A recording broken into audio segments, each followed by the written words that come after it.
दोस्तों, मैं Rakesh Yadav reader publication का क्लास नोट्स चालू करा रहा था, जिसके अंतर्गत ओल्ड एडिशन से दो चैप्टर टाइम एंड वर्क और पाइप एंड सिस्टम चालू करा चुका हूँ।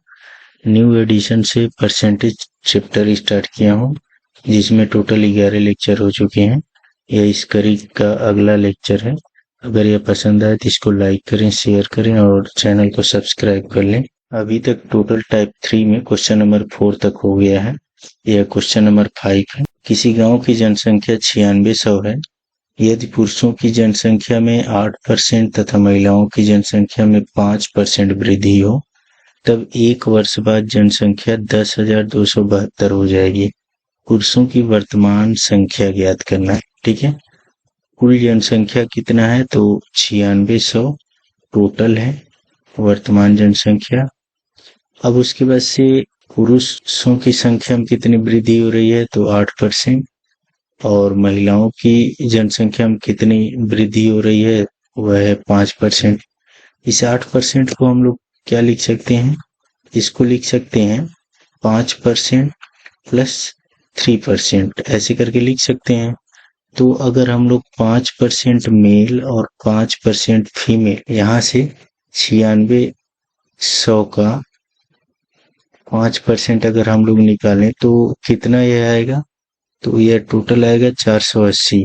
मतलब अगर 5% पुरुष की जनसंख्या में वृद्धि होती और 5% महिला की जनसंख्या में वृद्धि होती, तो टोटल कितना जनसंख्या बढ़ जाता, 480 बढ़ जाता। लेकिन टोटल जनसंख्या एक साल में कितना बढ़ा है, ठीक है, कुल वृद्धि जनसंख्या में कितनी हुई है तो वह 10,272 माइनस 9600, इसमें से घटा लेंगे हम लोग तो कितना यह मिल जाएगा, यह 672 मिल जाएगा। ठीक है, तो अगर दोनों का 5% वृद्धि होता तो 480 जनसंख्या बढ़ती, लेकिन एक्चुअल में बढ़ा कितना है, 672। मतलब यह 3% और कौन सा होगा, इन दोनों का जो अंतर होगा 480 और 672 का, वह जो मिलेगा वह पुरुषों के जनसंख्या का 3% होगा। ठीक है, तो यहां से हम लोग निकाल लेंगे क्या, दोनों का डिफरेंस निकाल लेंगे। तो दोनों में अंतर कितना है, 672 माइनस 480, यह किसके बराबर होगा, तो यह हो जाएगा 192। ठीक है, यह 192 किसके बराबर होगा, तो यह 192 होगा 3% टोटल पुरुषों की जनसंख्या का। मतलब मेल का या टोटल पुरुषों की संख्या, उसका 3% किसके बराबर होगा, 192 के बराबर होगा। तो यहाँ पे मेल की वैल्यू कितनी आ जाएगी, यह आ जाएगा 6400। इसको कैलकुलेट करेंगे। ठीक है, सिंपली क्या करना, जितना परसेंट कम वाला है उसी के बराबर का परसेंट अधिक वाले के बराबर कर लेंगे, और टोटल पर उसका परसेंटेज निकाल लेंगे। जो भी वैल्यू आएगा वह जितनी एक्चुअल में वृद्धि होगी उससे घटाने के बाद शेष बचे हुए परसेंटेज को उस पर निकाल लेंगे तो हमें आंसर मिल जाएगा। अब अगला क्वेश्चन देख, यह भी सेम टाइप का क्वेश्चन है, केवल डेटा चेंज हुआ है। एक गांव की जनसंख्या 9800 है।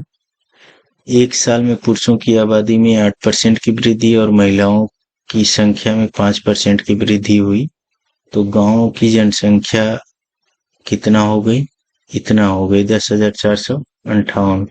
इससे पहले गांव में पुरुषों की संख्या कितनी थी। ठीक है, तो क्या करेंगे, सेम प्रोसेस। टोटल जनसंख्या कितनी है, कुल जनसंख्या वह है 9800। अब उसके बाद इसमें मेल में वृद्धि कितनी हो गई, तो 8% हो गई। इसको क्या लिख सकते हैं, 5% प्लस 3%। और यहाँ पे फीमेल में कितनी हो गई, तो यह 5% की वृद्धि है। अब उसके बाद से अगर दोनों में, मेल में 5% की वृद्धि हो और फीमेल में 5% की वृद्धि हो, तो टोटल वृद्धि कितनी होगी, 9800 का 5% अगर निकालेंगे हम लोग तो कितना मिल जाएगा, यह मिल जाएगा 490। ठीक है, अगर दोनों 5-5% बढ़ता तो टोटल जनसंख्या वृद्धि कितनी होती, 490। लेकिन वृद्धि हुई कितनी है, कुल वृद्धि कितनी हुई है,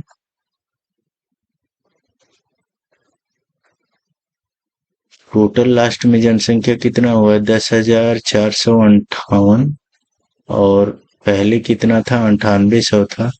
तो कुल वृद्धि कितना हो गया है, कुल वृद्धि हुआ है 658 का। ठीक है, 5% बढ़ने पर कितना, 490 का वृद्धि होगा, लेकिन हुआ कितना है, 658। तो शेष वृद्धि कितना होगा, शेष वृद्धि कितना बच गया, वह बच गया 658 माइनस 490। ठीक है, यह किसके बराबर होगा, यह हो जाएगा 168 के बराबर। ठीक है, इतना शेष बचा।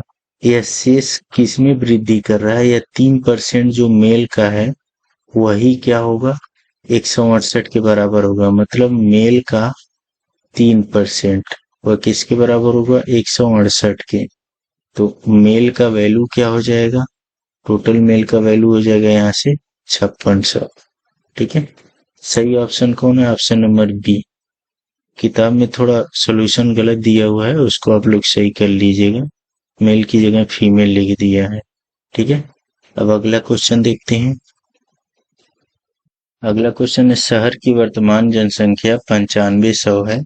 यदि पुरुषों की संख्या में 14.2% की वृद्धि हो तथा महिलाओं की संख्या में 17.7% की वृद्धि हो तो कुल जनसंख्या बढ़कर के 11,003 हो जाता है। यदि पुरुषों की संख्या का 15% लड़के हों और महिलाओं की संख्या का 18% लड़कियां हों तो लड़के तथा लड़कियों की संख्याओं में अंतर ज्ञात करो। ठीक है, तो प्रोसेस सेम है, कुल जनसंख्या 9500 है। अब इसमें मेल कितने हैं और फीमेल कितने हैं, तो मेल की जो वृद्धि हो रही है वह 14.2% हो रही है और फीमेल की वृद्धि कितनी हो रही है, वह 17.7% हो रही है। इसको हम लोग लिख सकते हैं 14.2% और प्लस 3.5%।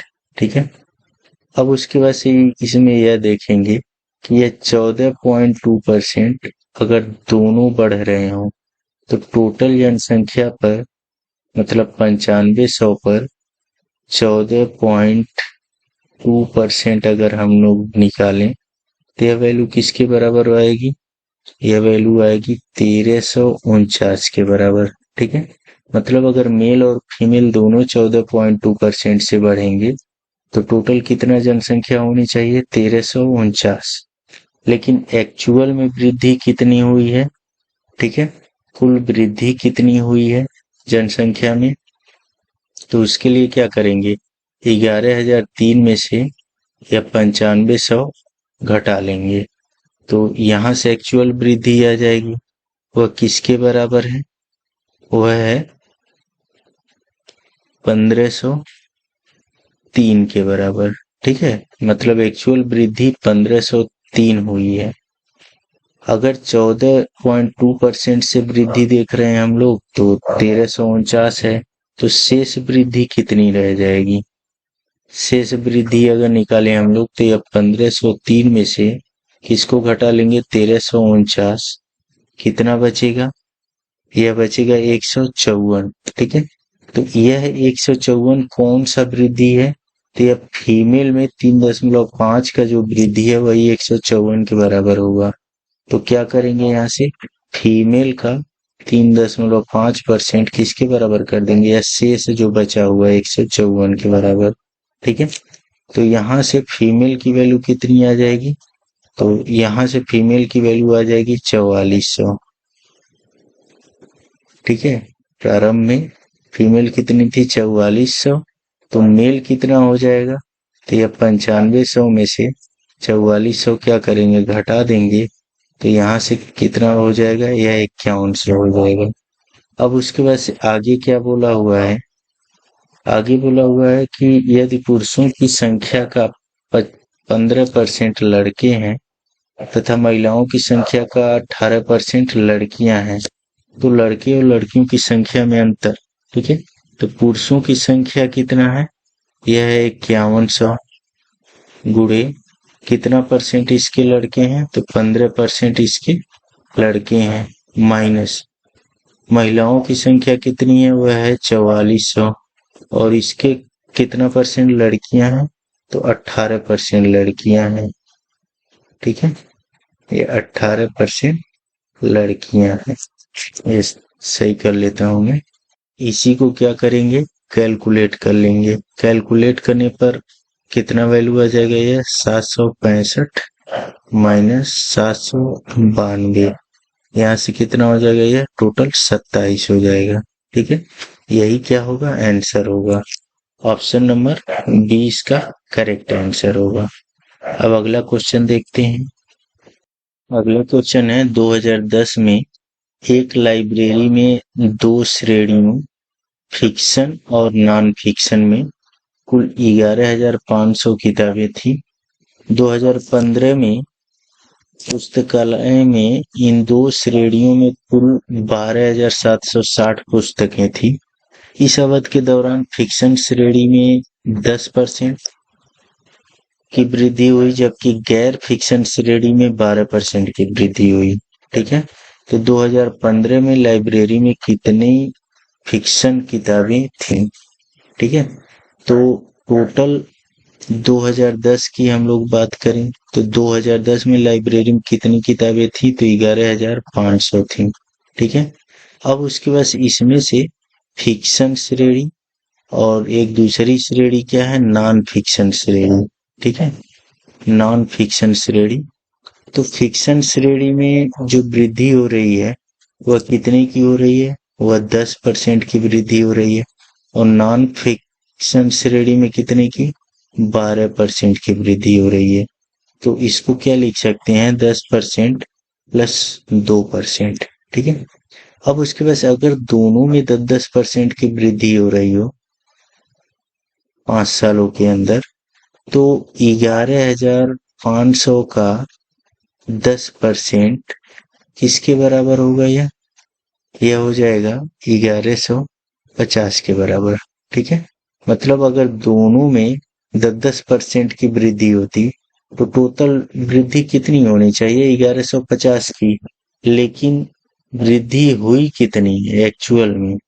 ठीक है, कुल वृद्धि कितने की हुई है, तो यह टोटल हुआ है 12,760 2015 में और 11,500 2010 में था। तो यह किसके बराबर हुआ है, तो यह हुआ है 1260 के बराबर। ठीक है, टोटल वृद्धि 1260 हुई है। ठीक है, अगर 10% वृद्धि होती तो 1150 होती, तो शेष वृद्धि कितनी हो जाएगी, शेष वृद्धि हो जाएगी 1260 माइनस 1150, शेष वृद्धि कितना होगा, वह होगा 110। अब यह जो 110 वृद्धि है वह किसके बराबर होगा, वह नॉन फ्रिक्शन श्रेणी में 2% के बराबर होगा। ठीक है, मतलब नॉन फिक्शन श्रेणी का अगर 2% हम लोग निकालें तो वह किसके बराबर होगा, 110 के बराबर। तो नॉन फिक्शन श्रेणी में पुस्तकों की संख्या कितनी हो जाएगी, यह हो जाएगी 5500 के बराबर। यह 5500 किसकी वैल्यू देगा, यह 2010 की वैल्यू दे रहा है। ठीक है, 2010 में नॉन फिक्शन श्रेणी में 5500 है, तो फिक्शन श्रेणी में कितना हो जाएगा, टोटल कितना है, 11,500 है। ठीक है, तो 5500 तो हमारा हो गया किसमें, नॉन फिक्शन श्रेणी में, तो फिक्शन श्रेणी में कितना हो जाएगा, वह हो जाएगा 6,000। अब उसके बाद से क्या पूछा हुआ है कि 2015 में लाइब्रेरी में कितनी फिक्शन किताबें होंगी। ठीक है, तो ये फिक्शन और नॉन फिक्शन श्रेणी में 2010 की वैल्यू दिया है। ठीक है, अब इसे हमें 2015 में निकालना है, तो फिक्शन श्रेणी में इन 5 सालों में वृद्धि कितनी है, 10% के बराबर। ठीक है, तो किसमें निकालना है हमें, अब 2015 में वृद्धि कितने की हुई है, 10%, किसकी, 2010 के कंपेयर में। तो 2010 में कितना था, 6,000 था, और इसमें कितने की वृद्धि करनी है, 10% की। तो जब 10% की वृद्धि करेंगे तो क्या हो जाएगा, 110% होगा। ठीक है, 10% की वृद्धि मतलब क्या, 110% लिखेंगे। तो यहां से अगर इसकी वैल्यू हम लोग कैलकुलेट करें तो किसके बराबर हो जाएगी? 6600 के बराबर हो जाएगी। ठीक है, यह जो वैल्यू देता है वह वर्तमान है या 2010 पे लिया गया है तो 2010 का देगा, और उससे 10% बढ़ जाता है 2015 में, तो हमें कितनी वैल्यू मिल जाएगी? 6600। सही ऑप्शन कौन है? ऑप्शन नंबर ए करेक्ट है। अब अगला क्वेश्चन देखते हैं। अगला क्वेश्चन है, एक आदमी ने 16,000 रुपए दो व्यक्तियों से उधार लिए। एक को 6% ब्याज और दूसरे को 10% वार्षिक ब्याज दिया। एक वर्ष में उसने 1120 रुपए ब्याज दिया। 10% दर पर वह कितना उधार लेता है? ठीक है, टोटल कितना रुपए है? तो 16,000 रुपए है। वह दो व्यक्तियों से उधार लिया। मान लीजिए एक ए है और एक व्यक्ति कौन सा है? बी है। ठीक है, तो ए से कितना परसेंट में? मैंने मान लिया 6% पर, और बी से कितना परसेंट पर? तो 10% पर। तो इसको हम लोग दो पार्टों में तोड़ सकते हैं, 6% प्लस 4%। अब उसके बाद से अगर यह दोनों व्यक्तियों से 6-6% पर उधार लिया रहता तो इस 16,000 का 6% कितना हो जाएगा? 16,000 का 6% हो जाएगा 960 रुपए। ठीक है, 16,000 का 6% कितना हो जाएगा? 960 रुपए ब्याज। लेकिन वह एक्चुअल में ब्याज कितना लिया? एक्चुअल इंटरेस्ट कितना लिया? वह लिया या दिया 1120 रुपए। वह एक्चुअल में इंटरेस्ट दिया। ठीक है, तो शेष इंटरेस्ट कितना बच जाएगा? शेष ब्याज कितना बच जाएगा? तो टोटल है 1120 ब्याज वह दिया, और अगर 6% पर कर्ज वह लिया रहता या 6% पर वह ब्याज देता तो कितना हो देता? 960 रुपए। तो बचेगा कितना? यह बच जाएगा 160 रुपए। ठीक है, शेष 160 रुपए बचा तो वह कौन सा ब्याज होगा? तो वह होगा टोटल यह बी का 4% के बराबर। मतलब बी का 4% अगर निकालें हम लोग तो किसके बराबर होगा? 160 के बराबर। तो यहाँ से बी की वैल्यू क्या हो जाएगी? यहाँ से बी की वैल्यू हो जाएगी 4,000। ठीक है, तो बोला हुआ है कि वह 10% दर पर कितना उधार लिया, मतलब यह 10% वार्षिक ब्याज की दर पर कितना उधार लिया, मतलब वह बी से कितना उधार लिया। तो बी से कितना उधार लेगा? 4,000 के बराबर। सही ऑप्शन कौन है? ऑप्शन नंबर बी, यही सही ऑप्शन है। अब अगला क्वेश्चन देखते हैं। अगला क्वेश्चन है, एक व्यापारी एक हाथ घड़ी तथा एक दीवाल घड़ी खरीदता है। उन दोनों की कीमत 390 रुपए है। वह इन्हें बेचने पर हाथ घड़ी पर 10% लाभ तथा दीवार घड़ी पर 15% लाभ कमाता है, तथा दोनों पर 51.5 रुपए कमाता है। तो उनके वास्तविक मूल्यों के बीच क्या अंतर है? ठीक है, तो टोटल कितने रुपए का वह खरीदता है? 390 रुपए का। अब उसके बाद से यहाँ पे कलाई घड़ी, रिस्ट वॉच, नेक्स्ट कौन सा है? Wall clock. ठीक है, दीवाल घड़ी। तो रिस्ट वॉच पर कितना? 10% का लाभ, और दीवाल घड़ी पर कितना? 15% का लाभ। इसको ब्रेक कर सकते हैं 10% प्लस 5% पर।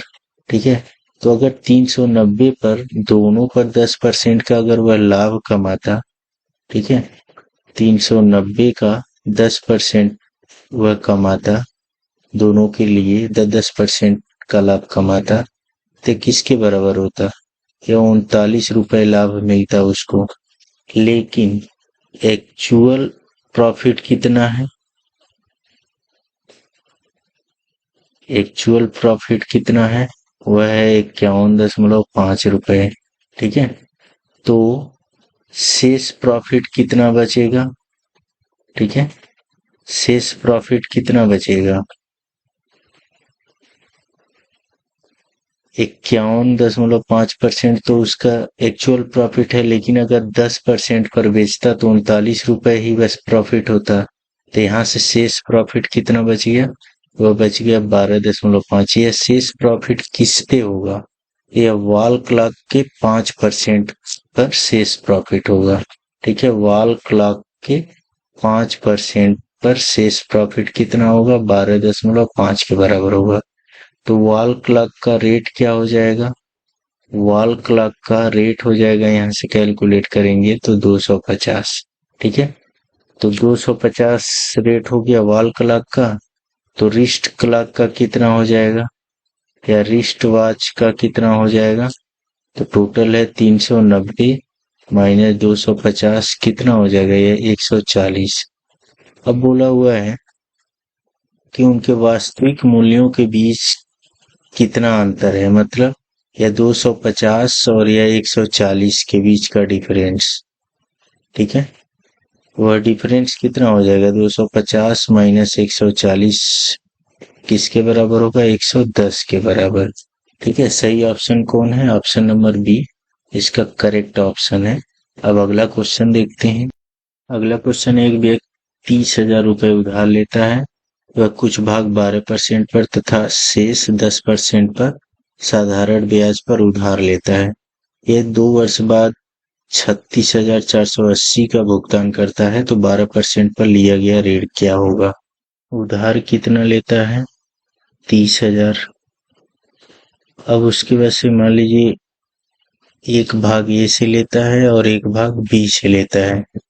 ए से कितना ब्याज दर है, 12%, वो भी साधारण ब्याज दर पे उधार ले रहा है, यह याद रखेंगे आप लोग कौन सा दर है।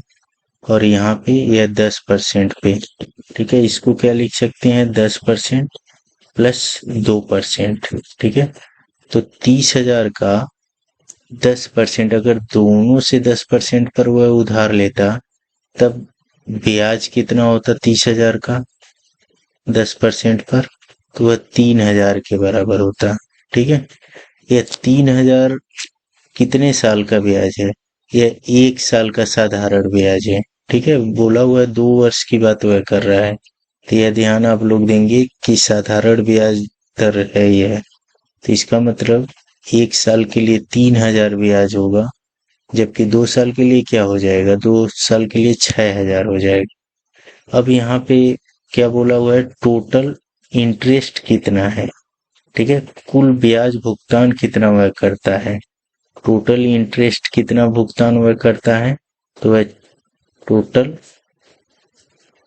यह कुल 36,480 वह भुगतान करता है, तो टोटल इंटरेस्ट कितना हो जाएगा, तो 36,480 माइनस 30,000। ठीक है, तो यहाँ से कितना आ जाएगा, 6480 वह ब्याज भुगतान करता है, कितने सालों में, 2 साल में, जबकि यह 1 साल का निकाला हुआ है। तो 1 साल में कितना वह भुगतान करेगा, 1 ईयर में कितना वह भुगतान करेगा इंटरेस्ट। तो इसके हिसाब से वह टोटल 3240 रुपए वह 1 साल में इंटरेस्ट भुगतान करेगा। लेकिन अगर वह केवल 10% के रेट से दोनों से ब्याज लेता तो 3,000 का ब्याज भुगतान करना पड़ता, लेकिन वह कितना कर रहा है, 3240। मतलब शेष 2% किसका निकलेगा, तो ए का अगर 2% हम लोग निकालें तो किसके बराबर होगा, वह यह 3240 टोटल है, अगर 10% के रेट से 30,000 पूरा कर रहा है तो यहाँ से 240 रुपए हो जाएगा। ठीक है, तो ए की वैल्यू कितना हो जाएगी, ए की वैल्यू हो जाएगी 12,000 रुपए। ठीक है, तो बी कितना आ जाएगा, बी आ जाएगा 18,000।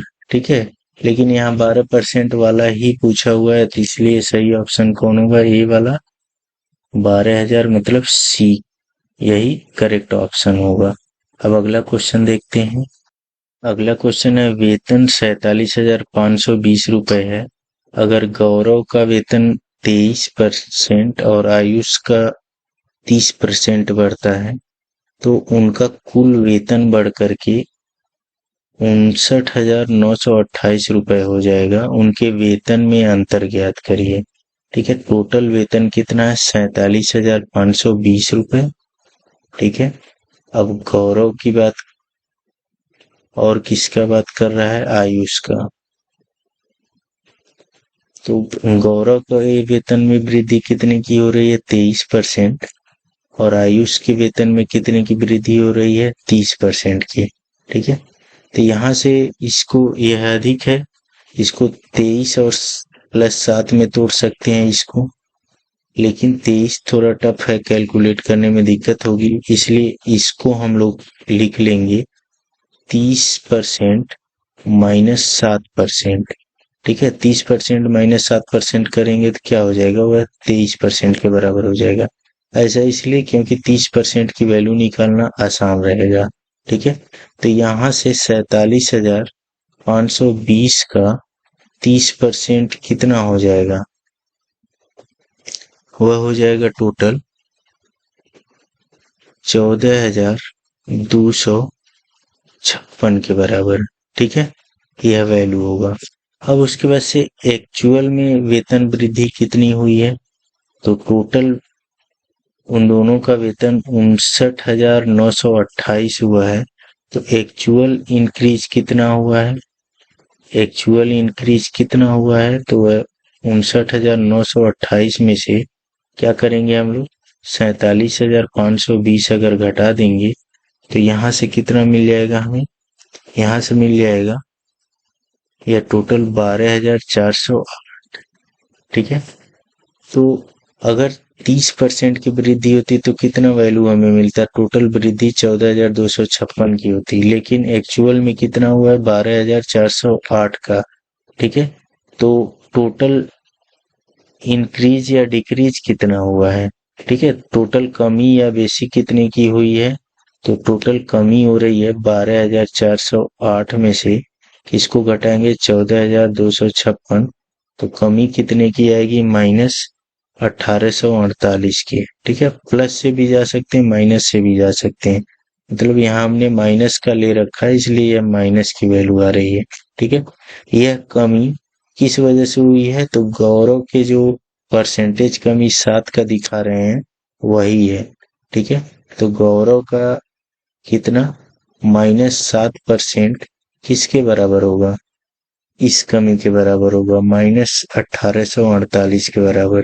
तो गौरव का जो है वेतन कितना हो जाएगा? यहाँ से वह हो जाएगा टोटल 26,400 के बराबर। ठीक है, अब यहाँ से हम लोग किसका निकाल लेंगे? यहाँ से निकाल लेंगे आयुष का।